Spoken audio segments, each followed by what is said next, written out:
Going into this movie, the big question in everyone's mind, why is there lowercase m and why there is an exclamation point? The answer for lowercase m, I don't know, but exclamation point, holy fuck did they deserve it.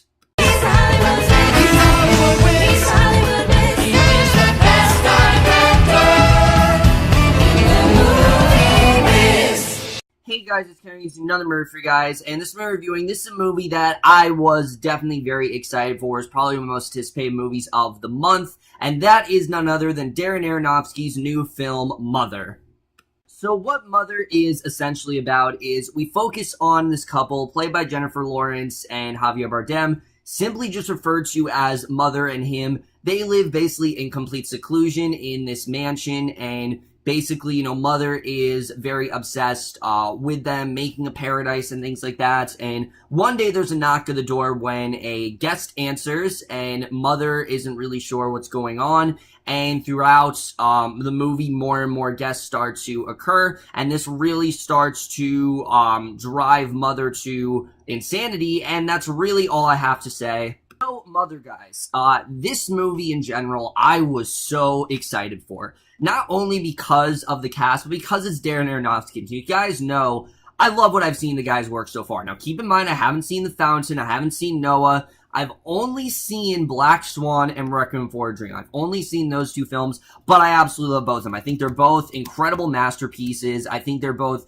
so they have so much symbolism, but they also tell an amazing story. And the Requiem for a Dream, I mean, it's definitely one of the most hard-hitting movies I think you'll ever watch, but it's necessarily hard-hitting, and the same with Black Swan. So I was very interested in seeing how Mother was really going to turn out, especially because it seemed like there were a lot of things he was very much hiding from the trailer, and I didn't really know what this was really going to be. And I have to say, after watching Mother, is this as good as Requiem for a Dream and Black Swan? In my opinion, no. I do not think that this is on the same level. I think Mother has a lot of interesting things that it wants to say. I think it has some amazing performances. I do, in fact, think, however, this is the first film that Aronofsky has made where he did go a little bit too over the top, and I'm going to get into that once we get into the analysis, because you can't possibly talk about this movie without actually going in depth with it. So I'm going to do that after the review. First, I'm going to give you my review, then I'll give you my analysis. So we're just going to get into it right now, starting off with the cast here. Which, for a movie like this, it is kind of hard to talk about the cast without delving into spoilers, but I'm going to try to do the best I can. Jennifer Lawrence, I think, really is one of the big reasons people are going to see this movie, and she's phenomenal. I mean, she absolutely killed it in this role. This is easily one of my favorite performances from her. Not only did she put, I think, everything into this role, but she gave one of her most intimate, haunting performances yet. I mean, Mother is a perfectionist. If someone messes with her wallpaper, or someone just does the littlest thing, like touch a certain room, she starts to freak out. And there's constantly this, this drink that she's drinking to, every time she's stressed out, she's constantly drinking this thing, and there's all this kind of stuff going on with her. She's a very mysterious character, but I have to say, I think Jennifer Lawrence really just lost herself in this role. She did a fantastic job here. I really love what she did, especially towards the end of this movie. She was absolutely amazing. She's one of the most fascinating characters I've seen all year, and I really did love Lawrence's work here. She was incredible in this movie. And the same with Javier Bardem, who, if you put this guy in anything, most likely he will be one of the highlights of your film. And with Mother, that is exactly the case. Bardem is incredible in this role. Him is a very interesting character. He's very focused on his work. He seems to favor that over his real love for Mother, and it really starts to corrupt him. You really start to see that everything he does because of his work, and he's very focused on finishing this book. And without spoiling, the direction that he does go in this movie is extremely well handled. Bardem completely killed it in this role, and I really love what he did here. And the chemistry between these two, it's kind of stagnant, but it's supposed to be, really. I think these two, you really do start to see how this kind of does take a toll on their marriage, and I think they both did a fantastic job. And like I said, they both really did give it everything they have here, and I think that's definitely one of the best things about this movie. And then Ed Harris here as well. I really love this character because when he comes in here, immediately, this guy's really shady. You're like, what the hell's going on with him? Why is he here? Why have Jennifer Lawrence and Javier Bardem never heard of him? What's really going on with that? Why is he sick? What's happening to him? I mean, the whole movie, you're like, this guy has to have some kind of ulterior motives, and I think he did a great job with that. But Michelle Pfeiffer, on the other hand, I think was even better than him because she's very creepy. There are conversations she'll have with Jennifer Lawrence, and you're like, what are you really getting at here, lady? What are you really trying to do? I mean, the way that she's constantly kind of disrupting their life, and she's someone who she likes to watch Jennifer Lawrence and Javier Bardem. A lot of the movies, she is very much doing that. She likes to kind of creep on their relationship. She asks Jennifer Lawrence all these hard-hitting questions and opens her up to a bunch of new possibilities, and she really did a fantastic job.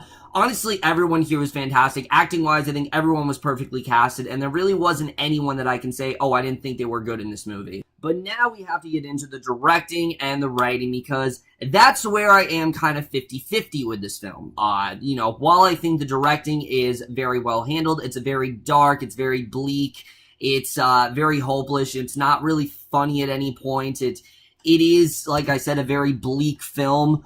I do think that the tone is very consistent. I think the tone works very well for the first two acts, and then we'll get into the third act a little bit later, but for the first two acts, I think the tone is very well executed. I think he did a really good job with deepening this mystery. You were really heavily involved with what was actually going on here. Why are these guests here? What is the point of what's going on here? I mean, eventually, we find out that, they actually do have children. You don't know what the hell's going on there either. I mean, all that stuff is just so interesting, and I really do love the way this was directed, I have to say, because a lot of points, we really do feel like we're there with Jennifer Lawrence. We feel like we're inside her head. She's really the rational one in this movie, even though she's really kind of losing it in this movie. At the same point, you can't really blame her for doing that because of what's actually going on. I mean, if I was in the situation Jennifer Lawrence was, yeah, I'd probably lose it too. I don't know if I'd go as extreme as she does in this movie, but I probably would lose it just as much, and I think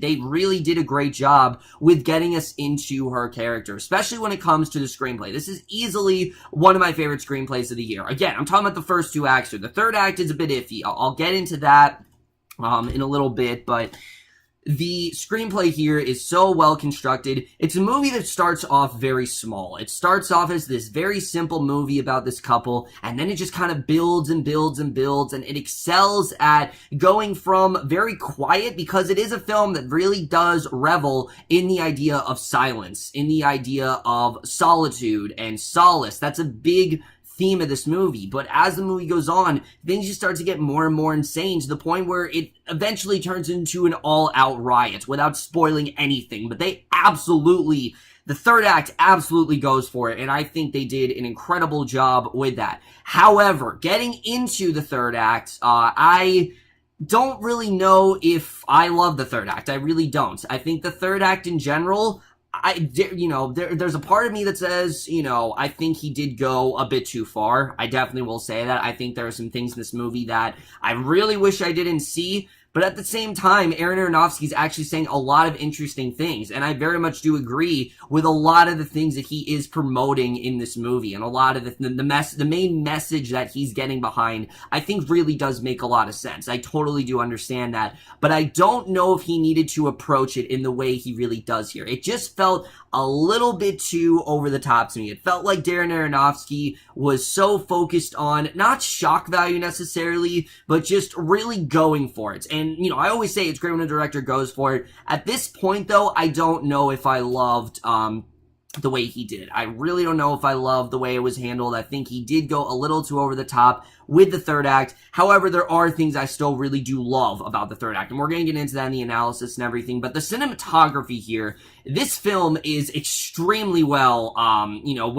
shot. I mean, the shots in this movie, the house really is a character here. When Jennifer Lawrence loses it, I mean, the house starts to shake. There are points where there are certain rooms in the house, they're starting to decay. The house really kind of symbolizes Jennifer Lawrence's mental state without getting into anything, but I thought they did an incredible job with that. I thought that was definitely one of the most creative choices I've seen all year. I mean, sure, I've seen movies where houses play a role, but really in this movie, I mean it when I say the house is like another character here, and they did that incredibly well. And the more you do start to get wrapped up in this house, the more you do start to become uncomfortable, the more suspenseful the movie really does get. And those two elements really do go hand in hand with each other very well, and I really did love that. The score as well, there isn't really one. Surprisingly, like I said, this movie really revels in the idea of silence. There are a few times here and there where they'll play a score, but for the most part, that score you heard in the trailer is not in this movie,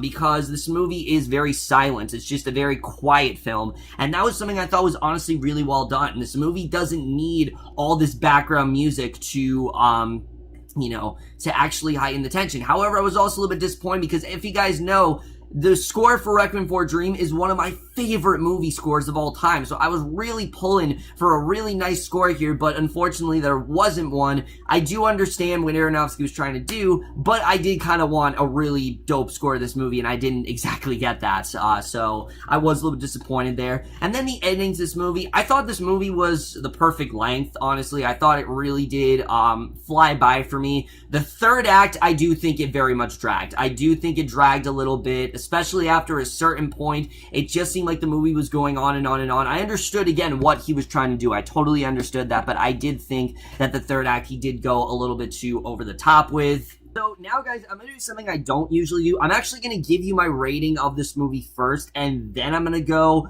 into my analysis, mainly because I do want you guys to know how I feel about this movie. I don't want you guys to just, skip to the end and that's it. I do actually want to tell you, Mother is a film that I say you should see, but proceed with caution, because you really need to know what you're getting yourself into. I mean, like I said, it really does warrant that exclamation point for sure. That third act is crazy. It is just, it's insane. But it's also a big deal of how much can you really handle? What can you see on screen? What really drives you to your lowest points? I mean, that's a big part of this movie. And also when it comes to the third act, just go in knowing that the third act is extremely disturbing and very graphic, and it's definitely something you're not going to forget about. And this is a movie I'm going to be thinking about for quite some time now. I think, like I said, Lawrence, Bardem, they really do headline this movie fantastically. I think, Pfeiffer and Harris, they really do rival their performances. I think everyone honestly did a great job. There's a very interesting message in this movie that, again, I will get into in the analysis, but as a whole, I definitely really did enjoy Mother. It's just, I do think that third act, like I said, I do think it went a bit too over the top at points, and because of that, I am in between. I don't know if the score is going to change right now, but right now, guys, I am going to give Mother overall a B. Alright, guys, so now that I've given my thoughts as concisely as I really could, now I really do want to get into spoilers, delve deep into what I think this movie's really trying to say, why I think it worked and why I think it didn't, and where I do think Darren Aronofsky went a little bit too far. So if you guys haven't seen Mother, just turn away right now. Trust me, guys, you want to go into this movie knowing as little as possible, but like I said, don't go into it unless you know what you can stomach, because that's a big part of this movie for sure. So we're just going to get right into it. So there's a lot of different ways to interpret this movie for sure. There are a couple things you could say, that maybe this movie is an allegory on Darren Aronofsky himself, how he was so hardworking as a director that he kind of drove Rachel Weisz out of his life. That is definitely a big part of it for sure, and I do think that part is very interesting, what he's saying there. You could also say that this is an allegory for, sort of the idea of fame and what fame can really do to a person, but also the idea of, trying to stay human in a world where you're viewed as this enigmatic figure. I think that's a big part of it as well.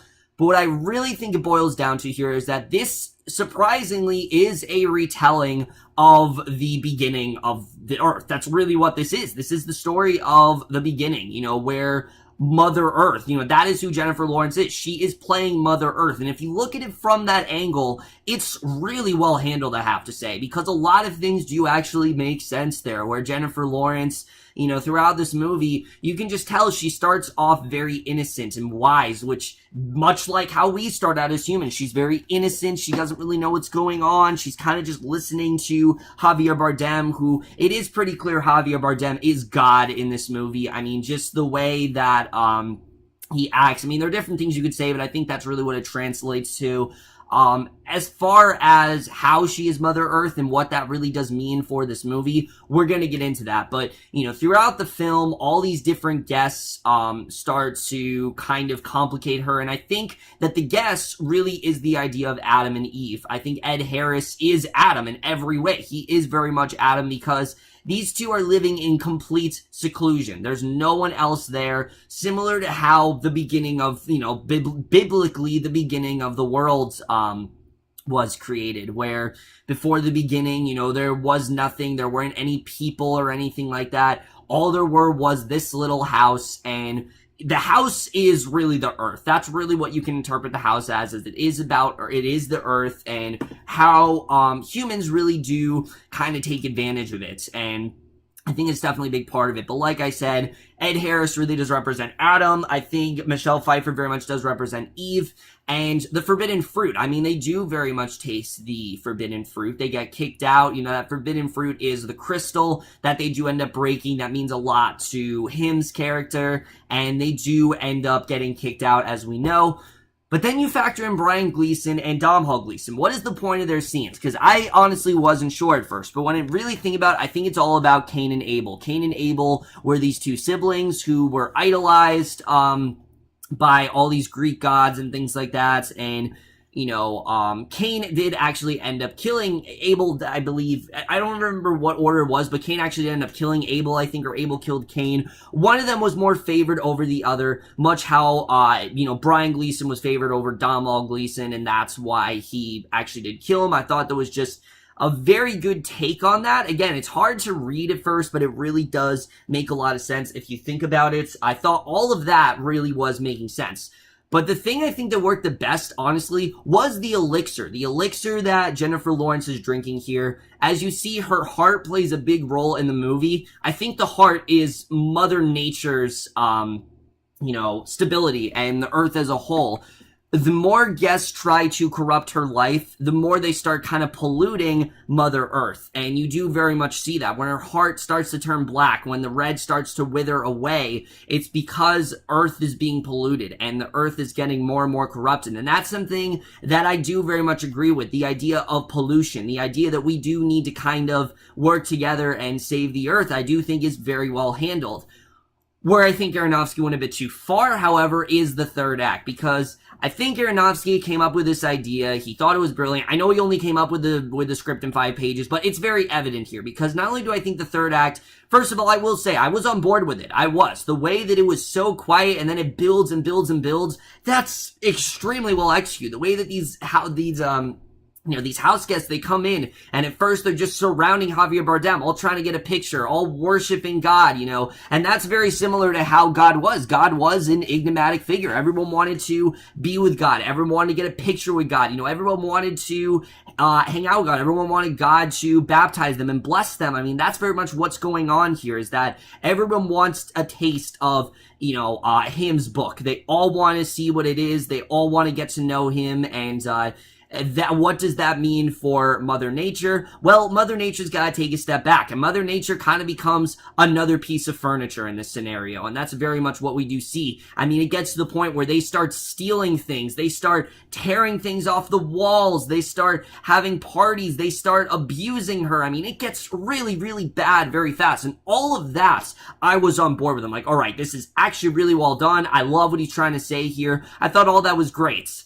Until she had the baby. That's when I started to really get a bit off-putted, this movie to get a little bit too off-putting for me, because I understand what the baby's representing. It's representing baby Jesus and the sacrifice that Jesus did make, for the world. I totally do understand that. You could interpret it as that. Or you could interpret it as the last good thing in Mother Nature's life. The last thing that's really keeping her human, that's keeping her from snapping. Because you see throughout the film, there are moments where she's ready to snap. She's ready to just rage and go off. But she doesn't. She keeps herself composed. She finds a way to, hold it in integrally and, internally. She finds a way to really hold that in.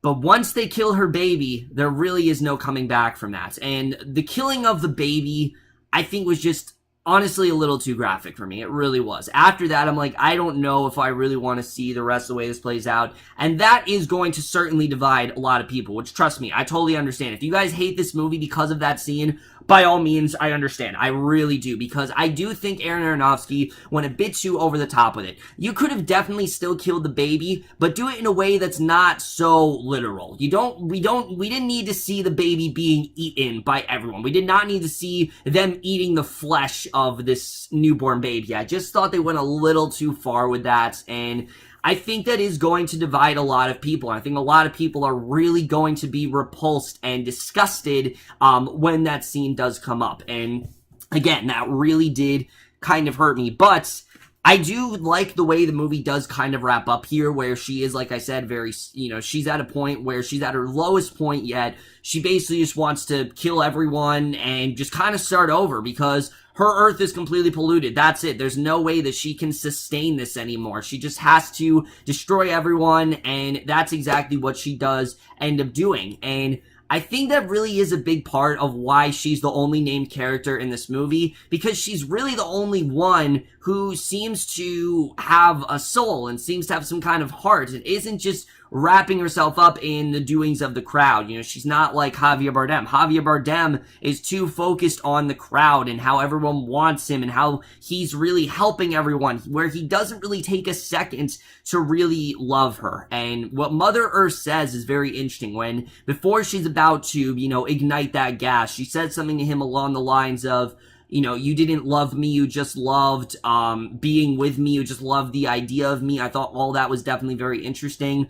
Kind of showing how God didn't really love Mother Earth. He loved what Mother Earth standed for. He loved what Mother Earth was creating, and also showing how flawed of an individual God really was. I did think that was very well done. The ending, however, I don't really understand, because basically Earth is destroyed pretty much, and this cycle kind of begins where he literally rips open her chest, he takes a crystal out, he puts the crystal on the thing, and then the cycle is kind of repeating itself, which I guess I understand, but at the same time, when Earth is gone, what's left of it? It didn't really make a ton of sense to me, the way that was handled. There were a lot of things as well I very much am in the dark about, because while I do very much stick with this metaphor, I do think this is what the movie really is about, which I don't think it really is anything that hard to understand. I think after a while, just take a second and really think about it. I think it really does make a lot of sense. The way that this is played out with the blood on the with all like the frogs and the bugs, I have no idea what he's trying to say there. I don't understand any of that. I get that Javier Bardem was trying to spring life into the house, and that he just wanted, he just got so into the idea that it really did start to corrupt him, and he wanted more and more life, and he was too focused on really his first initial creation and really the thing that was kind of inhabiting all of them than he was on all the people. I thought that did make sense, but a lot of the frogs and things like that, I did find was kind of just there for shock value. I get that. I know there's an interpretation in there somewhere, but I just didn't really understand it. But like I said, if I really had to pinpoint what I think this movie's really about, I think that really is like the main allegory that really does kind of tie everything together. And again, guys, maybe over time, I will become okay with the baby thing. Maybe I will understand what he was trying to do. It's just right now, I do think he went a bit too over the top. It honestly did kind of disgust me, and I'm happy with the way the movie did wrap up. I thought it was good, but that particular scene I thought was very unnecessary. I thought there were a lot of things that the movie's talking about that I don't really know what to make of, and it definitely is a movie that I do want to see again, for sure. Also, the one thing that did kind of upset me in this movie is Ed Harris and Michelle Pfeiffer's characters, because when the whole funeral thing goes on, after that, we never see them again, and I really didn't quite understand it, because they really were the first followers there. They were really the ones who were led by, you know, they were the first creations of Javier Bardem. So why they're not involved in all this chaos and things like that, I didn't fully understand, because they're not killed. I mean, they're still around, but I guess from Adam and Eve, that's when they're kind of forbidden. But the thing is, after they're forbidden, they are in fact, you know, actually there is the funeral that goes on and everything like that. So I just didn't really understand what they were really trying to do with them. I mean, again, I think that's something else that I will eventually understand, but right now it's just a lot for me to really think about, and I do definitely want to see this movie a second time to really get my interpretation to be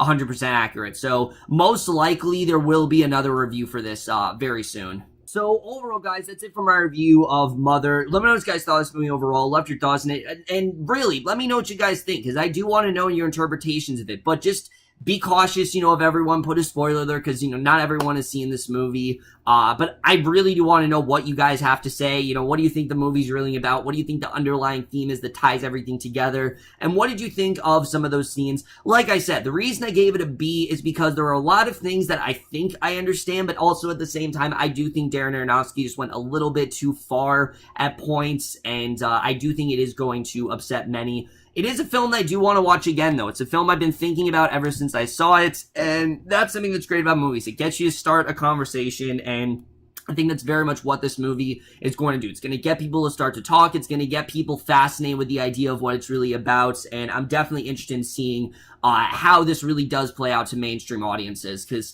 right now it kind of seems like it's 50-50, where some people like it and some people are repulsed by it, and I can totally understand that, but that's it for my review. Hope you guys enjoyed it, as well as my analysis. Hope you guys enjoyed it. I will see you guys in my next video, and I will see you guys for that. Okay, bye.